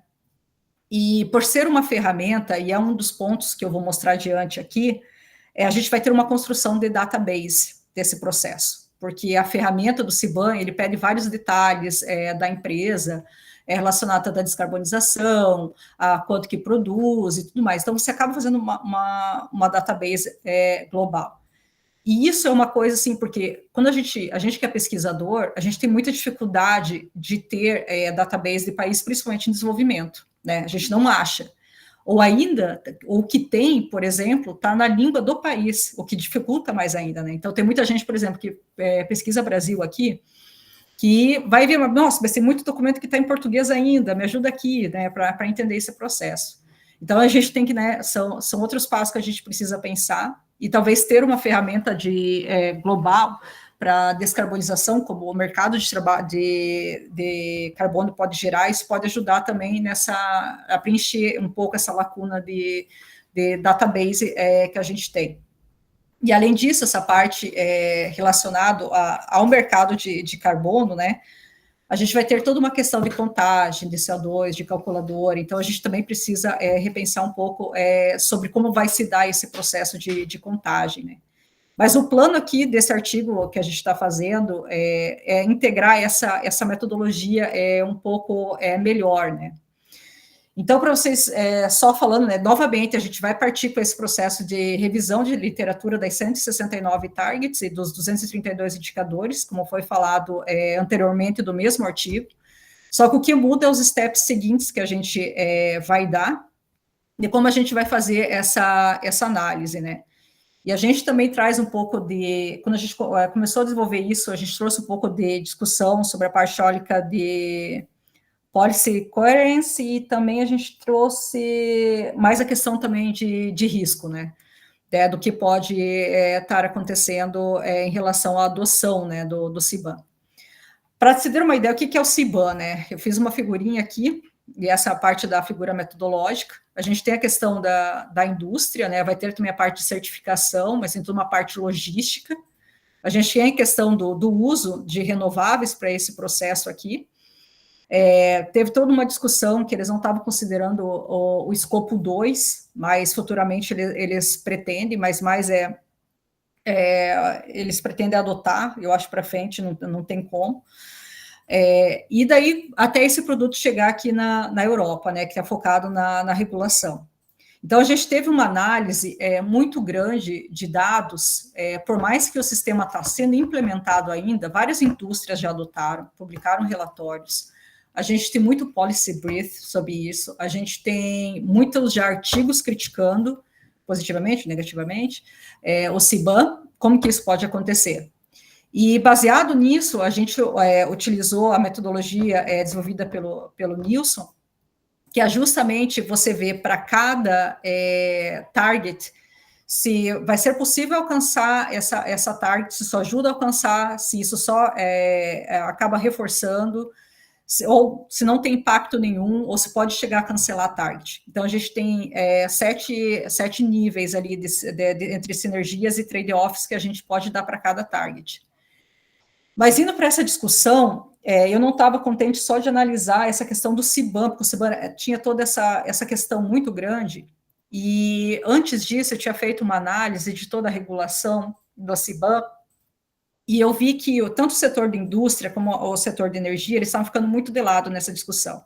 Era muito focado na emissão em si, mas não o papel que a indústria estava vendo como era o CBAM, ou como o setor de energia estava sendo absorvido, né, como a questão do escopo 2.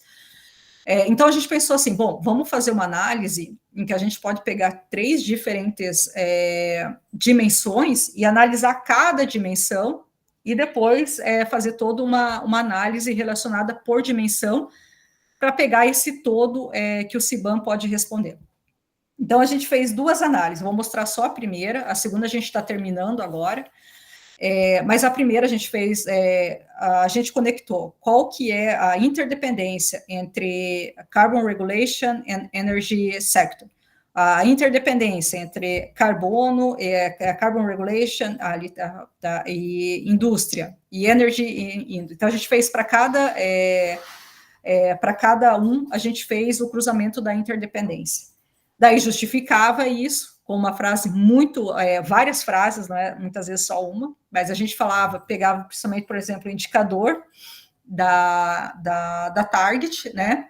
E para cada tanto para a questão da dimensão da Carbon Regulation como de Energy Sector, a gente justificava e colocava referência. Então, foi feita, e podia ter tanto trade-off como sinergia. Eu acho que isso é importante também, porque tem, às vezes, os 2 lados, né? E isso a gente precisa ser analisado. A gente desenvolveu uma equação para isso, para calcular todo esse processo de interdependência, e daí a gente foi fazendo análise, como o Carbon Regulation e Energy Sector, eles se conectam, quais são os principais pontos.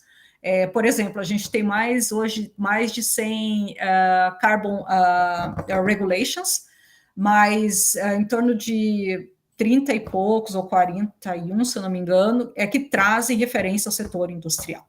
Então, isso é outro ponto, assim, está tendo iniciativas, os países estão querendo desenvolver de uma maneira muito geral, e não especificando só para introduzir o mercado de carbono. Então, assim, falta realmente muita informação para esse mercado se consolidar ainda, né?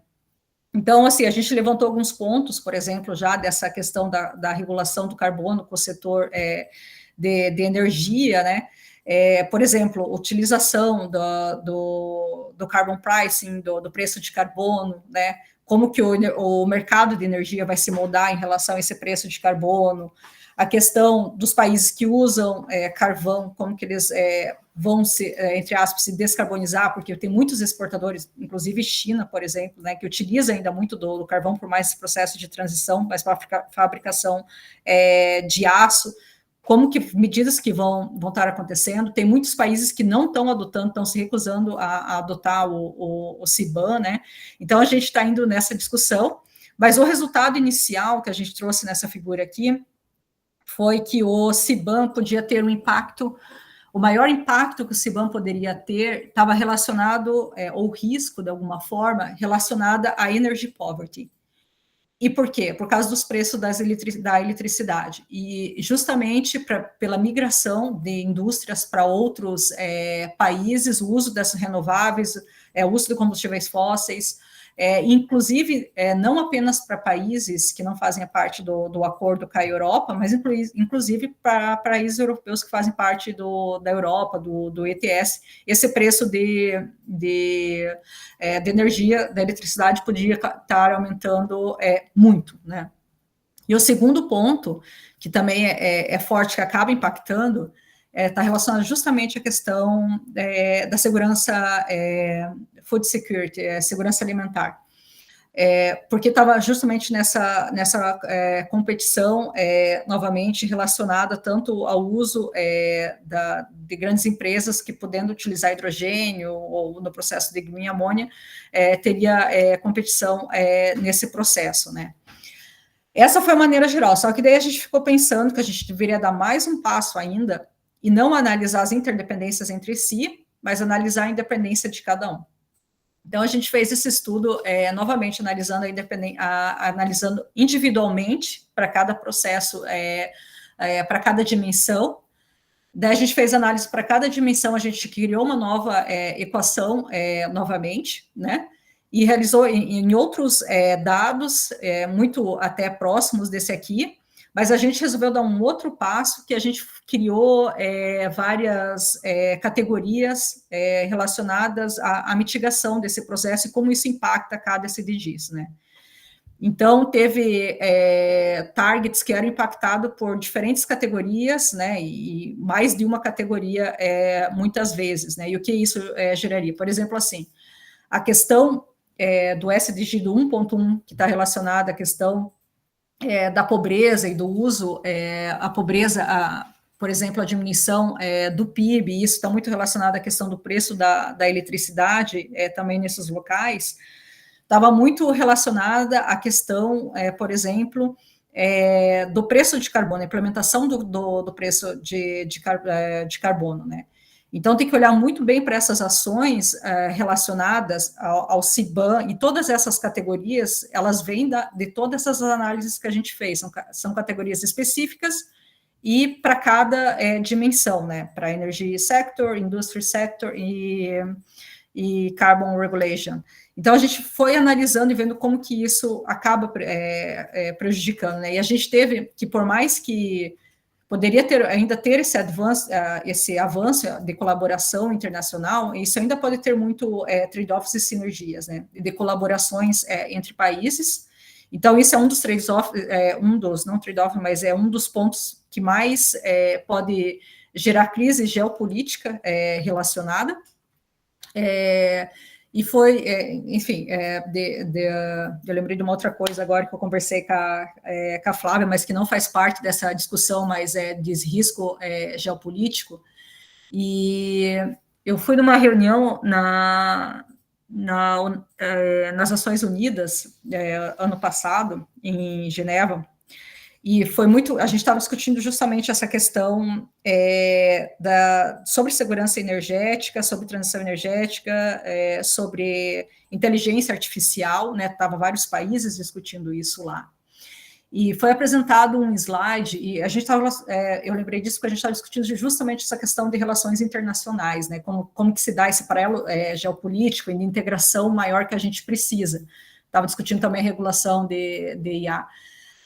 E daí surgiu um slide lá muito interessante, que eles falaram assim, olha, hoje as mudanças climáticas, né, os adventos, hoje é o primeiro da discussão que a gente tem sobre qual que é o impacto maior que a gente pode ter, né, qual que é o maior risco que a gente tem hoje, né, maior preocupação.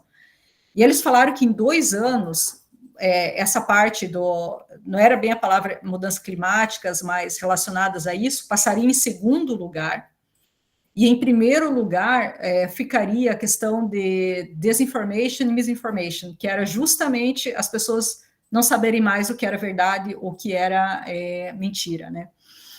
E daí aquilo me chocou um pouco, assim, porque né, a gente está tanto trabalhando com essa questão de mudanças climáticas, preocupados, e esse salto que a gente está dando inteligência artificial, né, pode acabar virando o primeiro nessa discussão de preocupação global.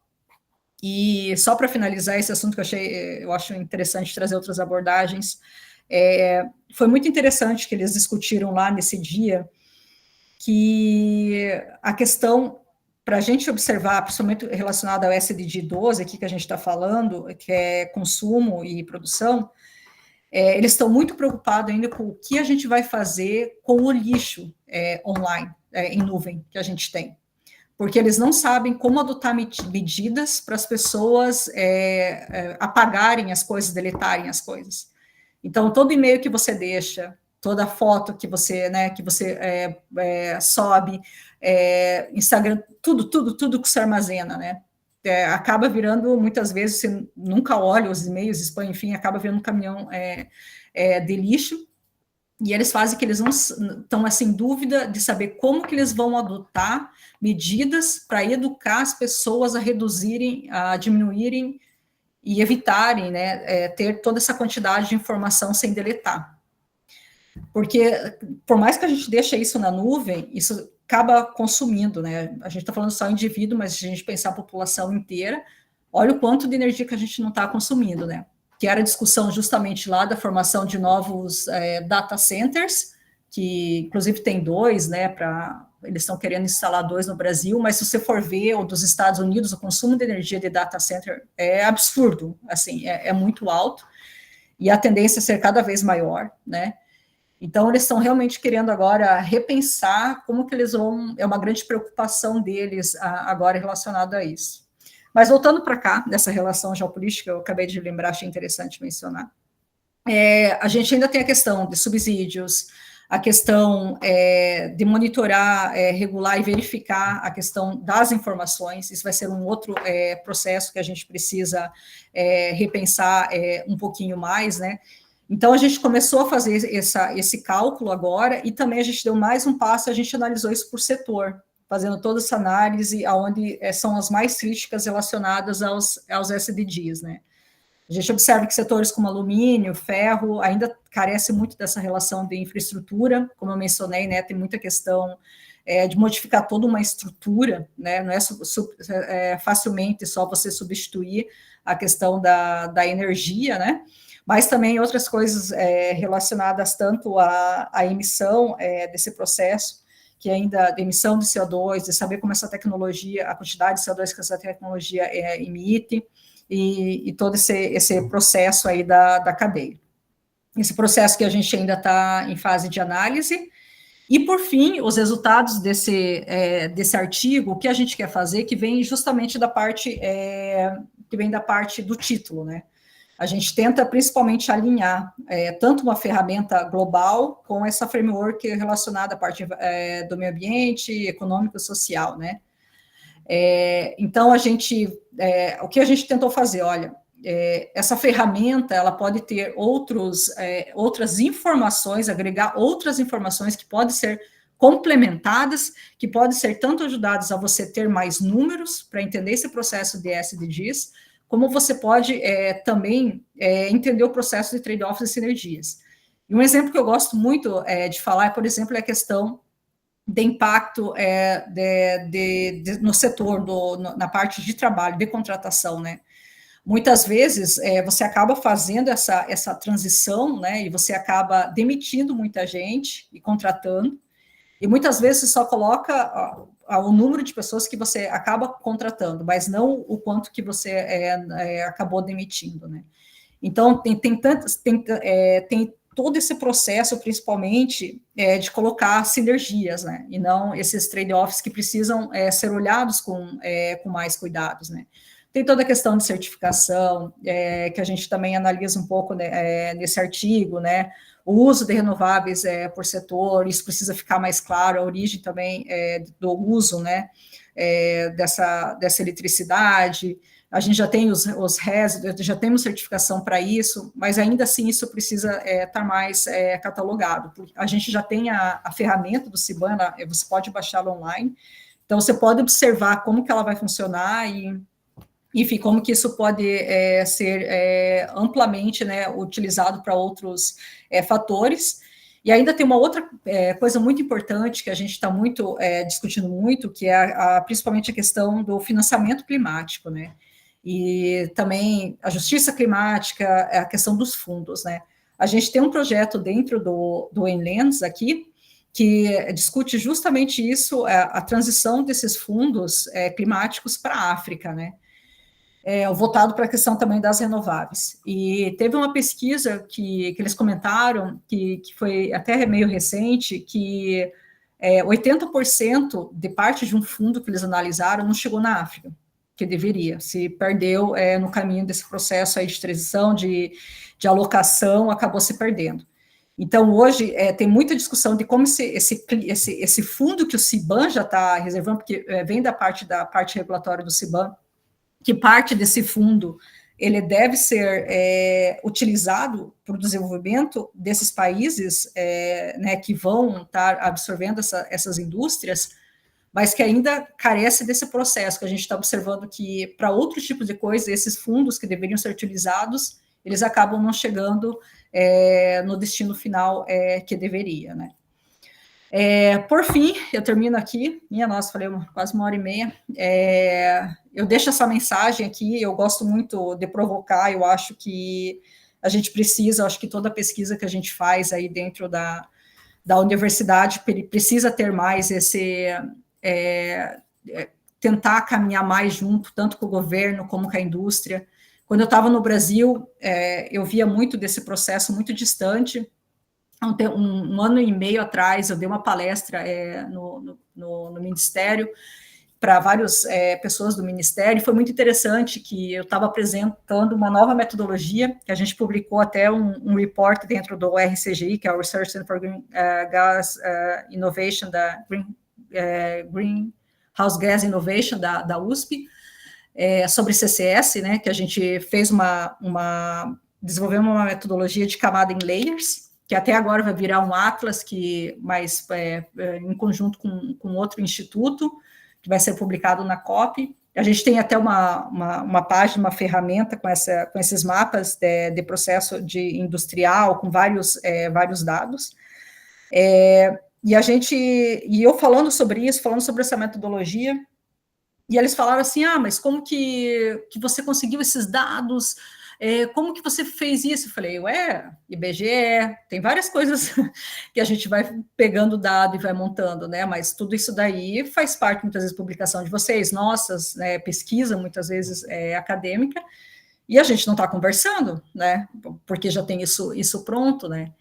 E a gente viu muito nesse processo de quando a gente estava fazendo esse atlas, né? Tanto essa ferramenta, que é uma plataforma que se chama PIP, conjunto com o Instituto EMAIS, a gente fez essa plataforma e a gente teve que fazer a database da plataforma com as indústrias, porque a gente estava formando através dos camada em layers, que são, por exemplo, a gente tem um mapa de solar e energia, de solar, potencial de solar, a gente tem um mapa de potencial de eólica, a gente tem as pipelines, a gente vai sobrepondo esses mapas e a gente consegue localizar quais são os lugares mais propícios para hubs.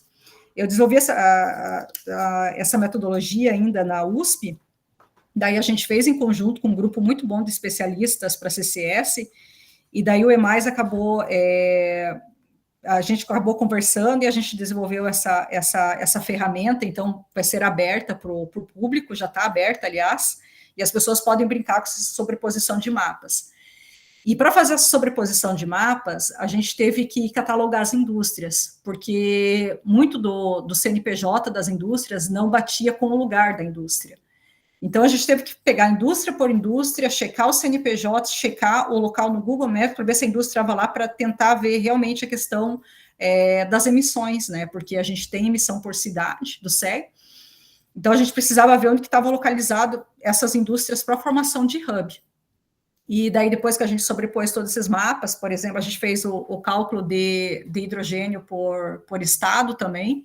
Isso é uma coisa importante, porque a gente acaba utilizando muito dado, por exemplo, de calculadoras já prontas, né, que acaba ajudando muito, mas que não tem especificidade do setor elétrico nacional, né.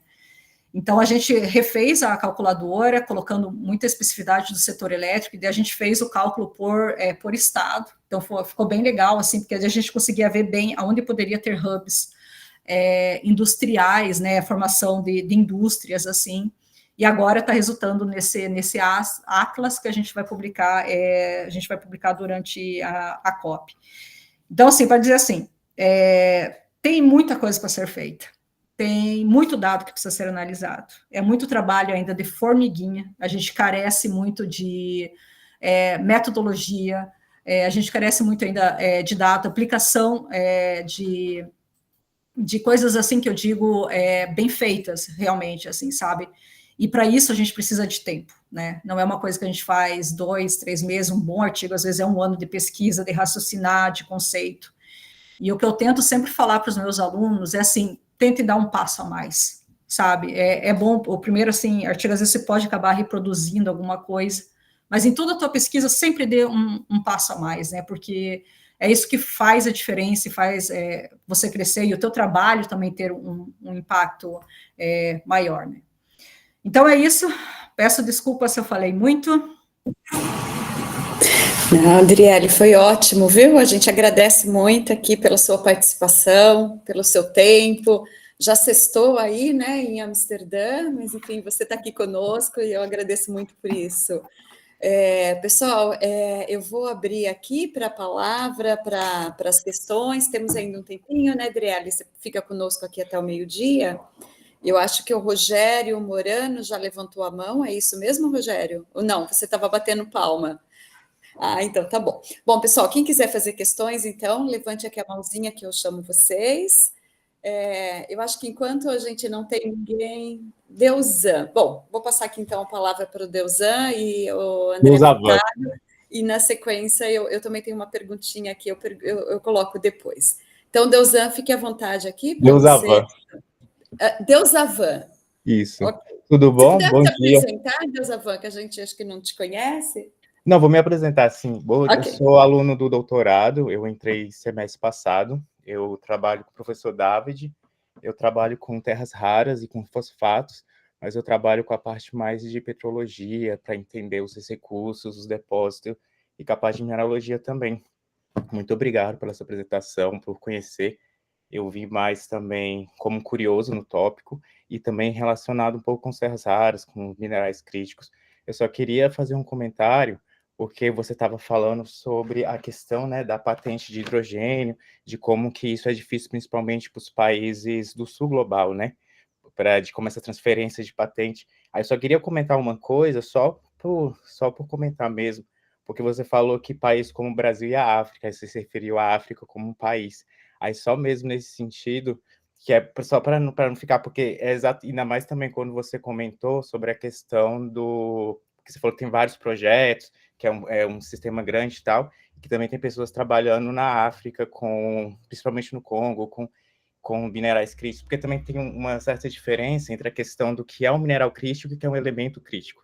E você várias vezes voltou também no processo de formação de hidrogênio e tal, e você comenta que tem minerais críticos que são usados, e não é o mineral, é a substância, é mais essa questão do cobalto, da substância mesmo, é só uma questão de definição e questão também de chamar a atenção, porque o que acontece na África hoje é um genocídio, né, assim, a toda a cadeia de suplemento de cobalto, toda a questão do Congo, é uma crise humanitária, que as pessoas não veem por estar onde está, por estar no sul global. É só esse ponto também que eu queria ressaltar, e muito obrigado pelo seu trabalho e pelo tempo também.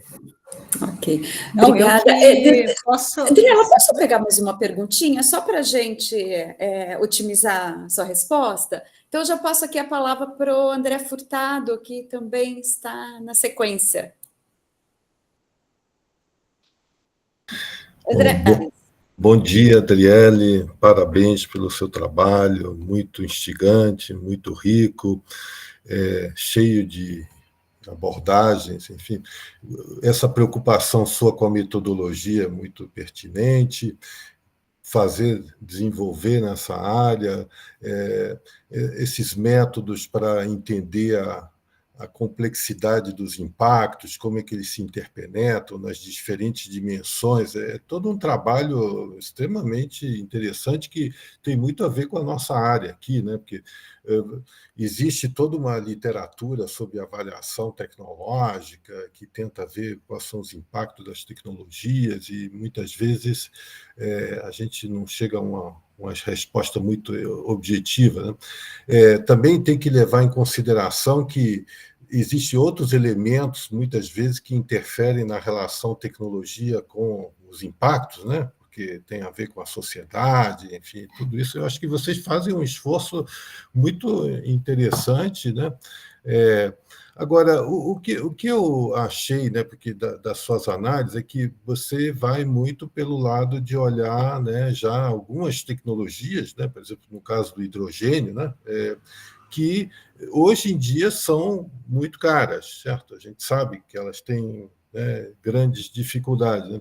Então, eu me pergunto por que vocês não olharam, por exemplo, as aplicações mais interessantes do hidrogênio, por exemplo, falando do hidrogênio verde, né, que teriam melhores condições, eu entendo, para se viabilizar. Por exemplo, uma das áreas que se aplica muito o hidrogênio hoje é no próprio refino do petróleo, né? Então, você tem ali um mercado já, né, Por exemplo, a Petrobras, né, usa muito hidrogênio, né?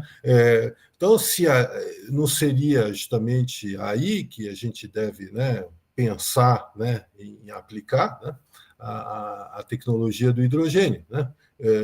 Porque, obviamente, se a gente começar por querer abastecer os lares com hidrogênio, deve ser a aplicação mais complexa, mais difícil, que exige maiores investimentos em infraestrutura, enfim, isso, obviamente, vai demandar um período muito maior. Então, por que não tem essa preocupação com as tecnologias que hoje são mais baratas?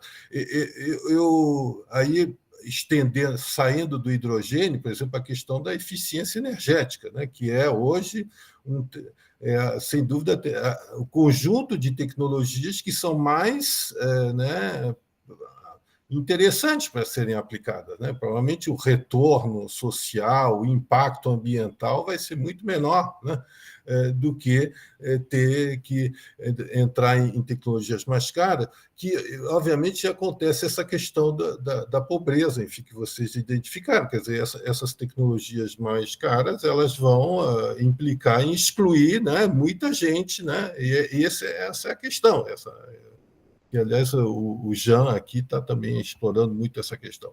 Enfim, então, a minha pergunta era um pouco por que não trabalhar pensando nas tecnologias que hoje têm maiores oportunidades e maior vantagens, né? Ok. Bom, Andriele, então estou devolvendo aqui a palavra para você, a gente não tem mais ninguém com a mão levantada.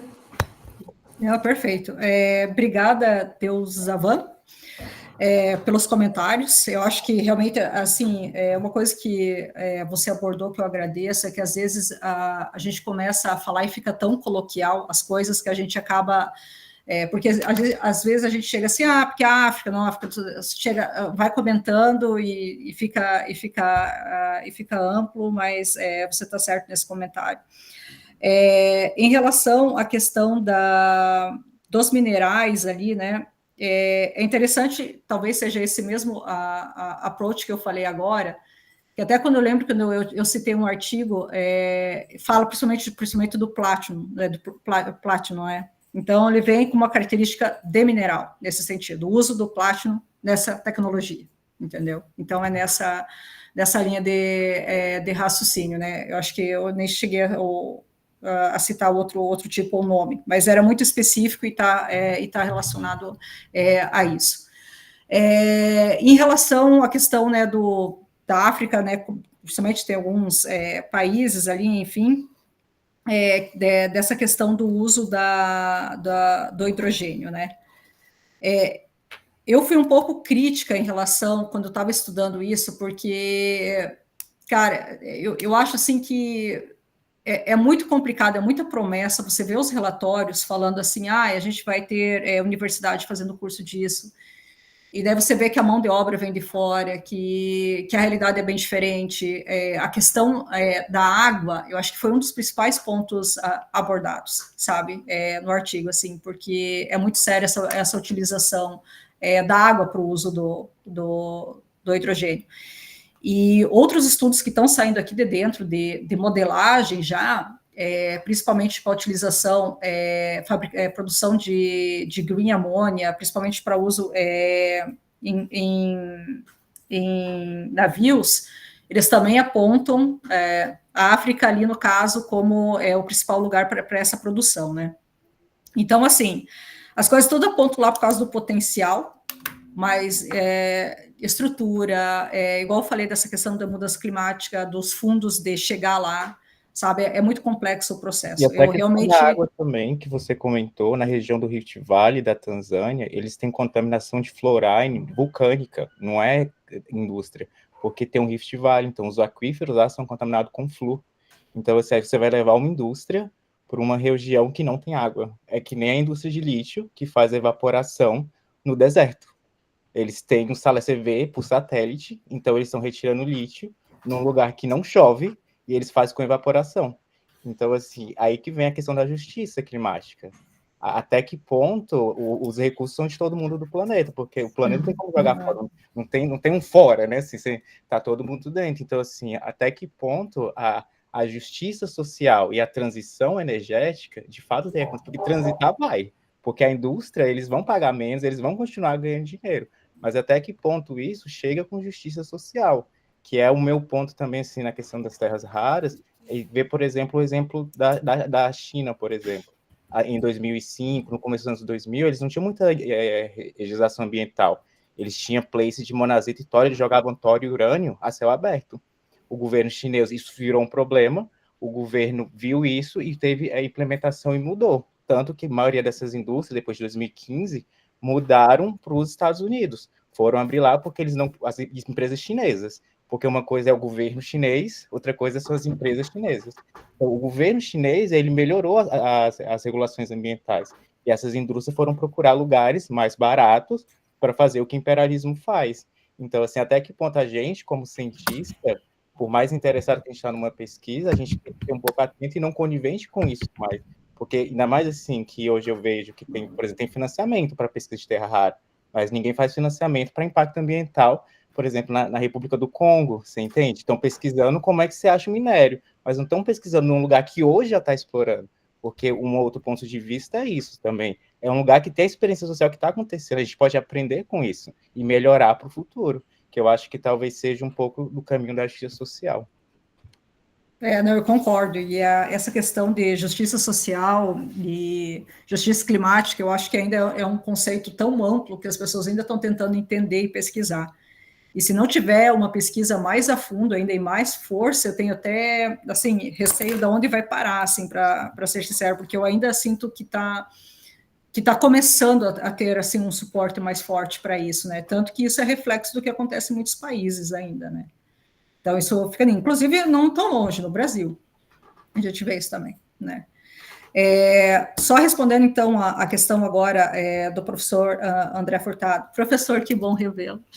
O professor foi da minha banca de doutorado. Me ajudou tanto, mas tanto, meu Deus.